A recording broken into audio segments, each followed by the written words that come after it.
নমস্কাৰ এটি নতুন দিনৰ ব্লগৰ পৰা আপোনালোক সকলোলৈ নতুন বছৰৰ হিয়া ভৰা মৰম আৰু ওলগ যাচিছোঁ।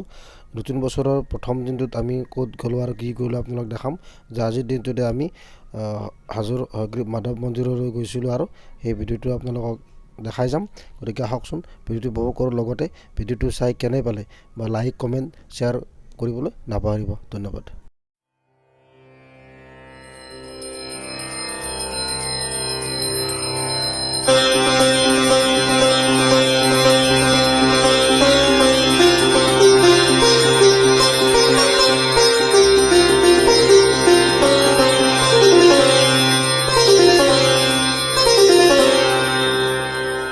ॐ नमो भगवते वासुदेवाय। श्रीविष्णुसहस्रनामस्तोत्रम्। शुक्लाम्बरधरं विष्णुं शशिवर्णं चतुर्भुजं प्रसन्नवदनं ध्यायेत् सर्वविघ्नोपशान्तये। व्यासं वसिष्ठनप्तारं शक्तेः पौत्रमकल्मषम् पराशरात्मजं वन्दे सुखदातं तपोनिधिम्।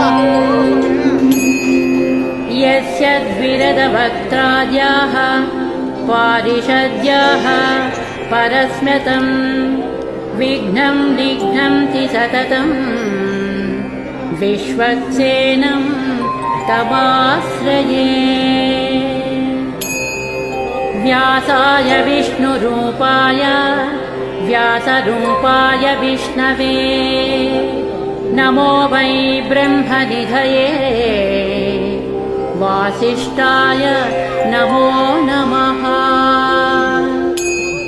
अविकाराय शुद्धाय नित्याय परमात्मने सदैकरूपरूपाय विष्णवे सर्वजिष्णवे।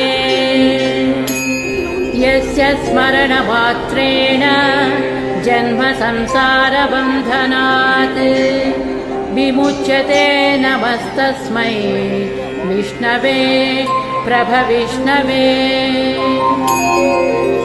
ॐ नमो विष्णवे प्रभविष्णवे।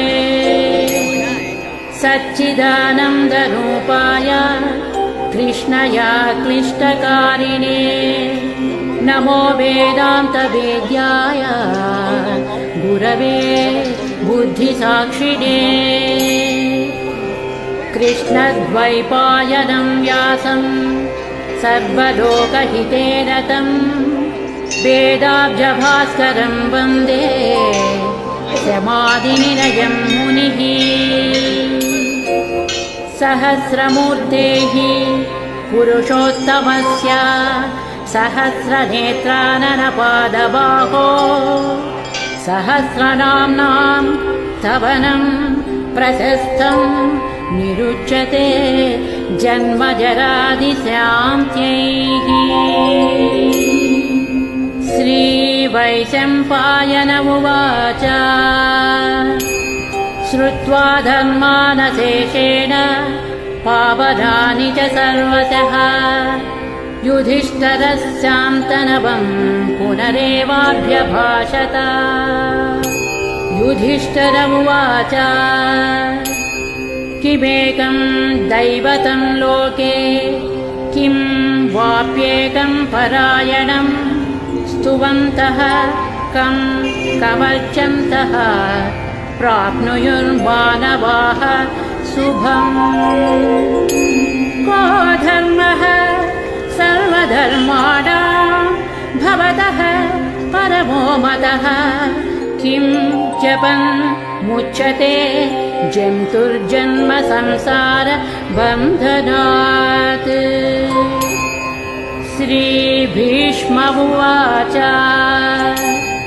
जगत्प्रभुं देवदेवम् अनन्तं पुरुषोत्तमम् स्तुवन्नाम सहस्रेण पुरुषः शततोऽधिकः तमेव चार्चयन् नित्यं भक्त्या पुरुषमव्ययम् ध्यायन् स्तुवन् नमस्यंश्च यजमानस्तमेव च